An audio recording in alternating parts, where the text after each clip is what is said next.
Merci de nous choisir pour vous informer. Mesdames et messieurs, bienvenue à cette session d'information. Un seul titre à la une. Examen d'État édition 2016-2017. C'est le lundi 19 juin 2017 que le Premier ministre Bruno Tshibala, accompagné le ministre de l'Enseignement primaire, secondaire et professionnel Gaston Moussemena, a donné le go de ces épreuves dans la ville de Banzangungu dans la province du Congo central. C'est le seul titre retenu au sommaire de ce journal. Les détails, c'est tout de suite. Merci d'être des nôtres. Comme je l'ai annoncé au sommaire de ce journal, début le lundi 19 juin 2017 des épreuves des examens d'État édition 2017 sur toute l'étendue de la République démocratique du Congo. Déjà tôt le matin, le Premier ministre Bruno Tshibala et Gaston Moussemena, ministre de l'Enseignement primaire, secondaire et professionnel, ont procédé au lancement de ces épreuves dans la ville de Banzangungu dans la province du Congo central. Rodrigue Banana pour le reportage.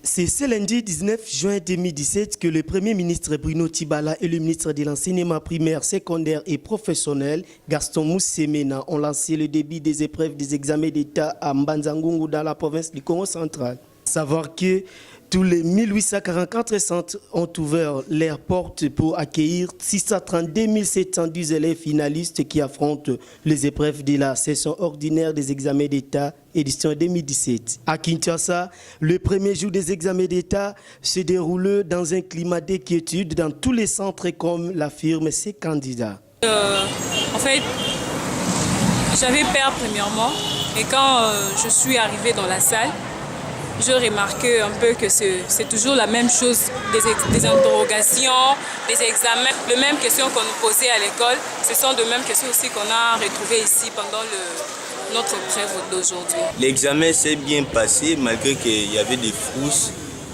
Je ne savais même pas que l'examen devait être facile. Pendant qu'à Kinshasa, tout se déroule normalement, les élèves finalistes de quelques localités de l'espace Kassai en proie à l'insécurité passeront leurs examens dans un mois. À en croire les patrons de l'EPSP, ce retard est justifié parce qu'il fallait permettre aux élèves de finir le programme scolaire arrêté à cause des troubles incessants. Et enfin, Gaston Moussemena a ajouté que la publication se fera dans un bref délai. Cap à présent, Alexis Tambwe Mwamba, victime au ministre de la Justice. En tout cas, la question reste posée. En effet, l'actuel ministre de la Justice en fonction en République démocratique du Congo est poursuivi depuis peu pour avoir confirmé il y a 20 ans par la voix des ondes de la décision d'abattre un avion de ligne qui a causé la mort de plusieurs personnes. Rattrapé par les faits, il est donc poursuivi pour crime contre l'humanité. Rachidi Bikilou et Damien Kabena nous en parlent. Après les sanctions de l'Union européenne contre certaines autorités et personnalités de la République démocratique du Congo, c'est au tour du ministre d'État congolais de la Justice et garde des Sceaux de cibler la force de l'impérialisme occidental. En effet, Alexis Tambwe Mwamba a été contraint de rester en Belgique où il séjournait pour des raisons familiales, afin de répondre au parquet de Bruxelles en interrogatoire du juge Michel Claise qui est chargé de l'instruction de la plainte déposée par l'avocat Alexis Dessoyev il y a déjà près d'un mois. Selon Oscar Rachidi Akida, président de la Ligue contre la corruption et la fraude, l'une des organisations qui se sont constituées partie civile, Alexis Tambwe Mwamba aurait ordonné l'abattage en 1998 d'un avion de la société Congo Airlines qui transportait 50 personnes, dont 43 civils, essentiellement des femmes et des enfants, et 7 membres d'équipage, alors qu'il était chargé des relations extérieures de la rébellion du RCD. Il reste à savoir si la Belgique se décidera de l'envoyer à la Cour pénale internationale quand on sait qu'il est accusé de crimes contre l'humanité. Toujours dans ce même chapitre, aujourd'hui, ministre d'État chargé de la justice et de garde des Sceaux, d'aucuns se poseraient la question de savoir qui est réellement Alexis Tambwe Mwamba. Tentative de réponse dans ce reportage de Damien Kabena et de Rachidi Bikilou.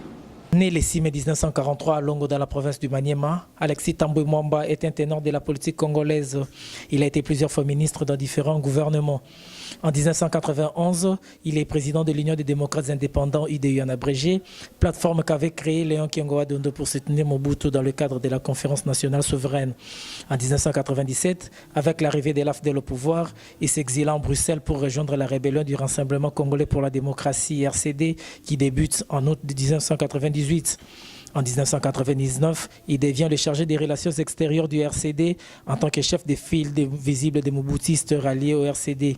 Et c'est donc à cette qualité qu'il avait ordonné l'attaque de l'avion de Congo Airlines, causant la mort de plusieurs personnes. Il s'en était même félicité.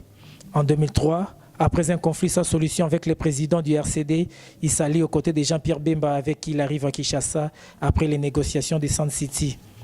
Du 30 juin 2003 au 16 mars 2006, en vertu des accords du Sun City, il est ministre du plan du gouvernement de transition.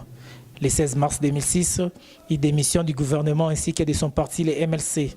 En 2011, lors des élections législatives, il n'a pas pu être réélu en indépendant à Kindu après une large victoire en 2006. Comme qui dirait, l'homme ne récolte que ce qu'il aura sémé, Alexis Tambwe-Mwamba n'a subi que les conséquences de ses anciens actes. Autre chose à présent, la création de l'emploi dans le cadre de la réduction de la pauvreté, tel a été le thème de la conférence organisée le vendredi 16 juin 2017 à Godmas Hotel dans la commune de Kintambo par la fondation Niki Bessembe.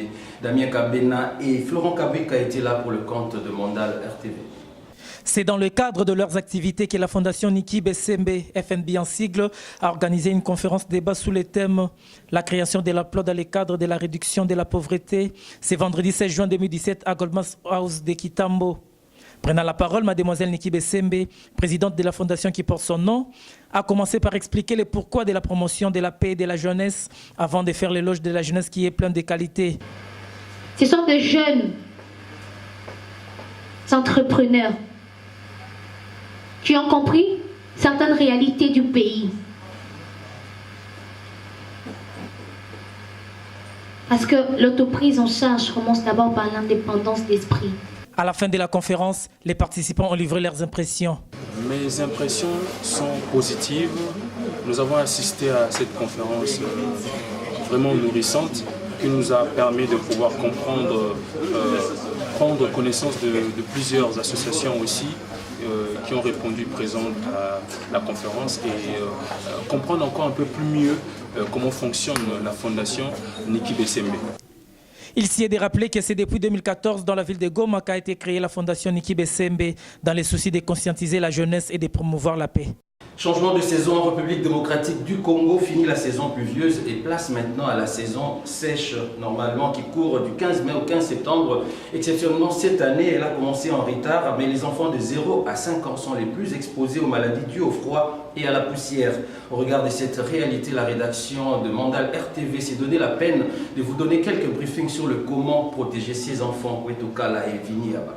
La rédaction de Mandal RTV a fait un constat par rapport à la saison sèche pour les enfants dont l'âge varie entre 0 et 5 ans afin de les protéger contre le froid et la poussière. Nos reporters se sont rendus dans certains coins de la ville de Kinshasa afin de faire parler la population. Je demande aux parents, à tout le monde de se protéger contre le coup de froid, plus acheter le pullover, les draps, couvrez-vous vraiment comme il se doit pour se protéger contre la maladie. Donc, surtout plus sur les enfants. Il faut vraiment veiller sur les enfants. Il faut vraiment protéger vos enfants, vraiment surtout. Et les grands, tout le monde, il faut se protéger, porter les pulls. Voici donc quelques conseils pratiques pour les parents. Protéger les enfants en les faisant porter des tricots ou pullovers, des chaussettes et des chapeaux. Éviter que les enfants ne puissent toucher de l'eau à tout moment et utiliser de l'eau tiède pour le bain de ces derniers. Par les temps qui courent, la plupart des jeunes s'efforcent d'augmenter leur poids en utilisant abusivement de produits pharmaceutiques appelés généralement C4. Quelles en sont les conséquences sur l'utilisation et sur la santé? Ornella Lofonde nous en dit plus. La mauvaise utilisation de vitamines orexigènes, autrement appelées thiafoin, cause de nombreux problèmes dans le corps. Nombre de jeunes gens, hommes et femmes, l'utilisent de manière trop abusive.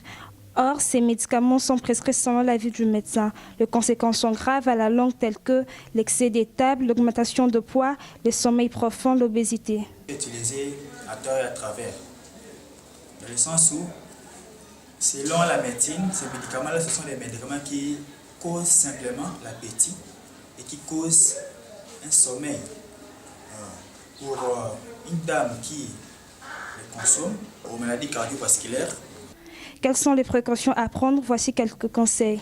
Comme conseil que je peux prodiguer vis-à-vis de ces dames-là ou bien de ces filles qui consomment ces produits, il y a d'abord quelque chose qui est mauvais. Il y a ce qu'on appelle automédication. Un homme averti en vaut deux. Le médecin interdit l'excès des oxygènes sans la recommandation du médecin, car la santé n'a pas de prix. L'avenue du stade au quartier Matongé dans la commune de Kalamon, ici à Kinshasa, ressemble ni plus ni moins à une boîte de nuit où semble être transformée comme telle. Les tapages diurnes et nocturnes embarrassent la population de cette agglomération au point où elles ne peuvent plus aspirer à n'importe quel genre de repos. Dans cet imbroglio sonore, l'on ne sait plus distinguer église, bar et boîte de nuit à cause du son élevé évidemment de la musique. Ferlay, Bongani et Viniaba en font le constat. La ville-province de Kinshasa est transformée en boîte de nuit, cas de l'avenue du stade au quartier Matongé dans la commune de Kalamo. Partout on trouve des églises, des boîtes de nuit et surtout les bars n'en parlons pas. Les enfants n'arrivent pas à bien réviser leur matière à la maison à cause de la pollution sonore. Musique débordante pendant le jour et la nuit, pas de distinction entre église et bar, tous dérangent en même temps. Les agents de l'ordre passent de temps en temps pour confisquer les baffles, mais sans succès et la situation perdure. Au jour le jour, les bars naissent et détruisent l'éducation des enfants. Les parents se plaignent chaque jour et à tout moment, comme si la loi n'existe pas dans ce pays. Ils ont des enfants finalistes qui présentent les épreuves des examens d'État et d'autres encore passent des examens de la session ordinaire, ce qui pousse les parents de poser la question au gouvernement. Est-ce que c'est dans le bruit que se préparent les examens? L'éducation na bana eza bien te po la période de examen boy moye bana batanga bien ezate ba musique wana mon ke ça la bien te na matoi alors pour na mikolo yokutu moi ça va pour ne bakanga bango ba bafle to moine ti moi changement ekoti muke et diminuer ba tapage na pene sur makasi mingi te mais l'état ça la ka tout ke et diminuer penza donc par rapport ndenge ko quitter kitalisu makasi goleka C'est l'une des raisons qui font que les enfants ne font pas de bons résultats à la fin de l'année scolaire. Il n'y a même pas moyen de prier ou de méditer pendant la nuit à la maison à cause de ce tapage, d'où au gouvernement provincial de régler cette situation. Ce journal frôle ses bornes, mesdames et messieurs, mais avant de le boucler complètement, le rappel des titres. Examen d'État édition 2016-2017, c'est le lundi 19 juin 2017 que le Premier ministre Bruno Tshibala, accompagné le ministre de l'Enseignement primaire, secondaire et professionnel Gaston Moussemena, a donné le go pour ces épreuves dans la ville de Mbanzangungu, dans la province du Congo central. Voilà, totalement vidé de son contenu, ce journal s'achève donc par ici. Merci de l'avoir suivi et bonne suite de programme sur Mandal RTV.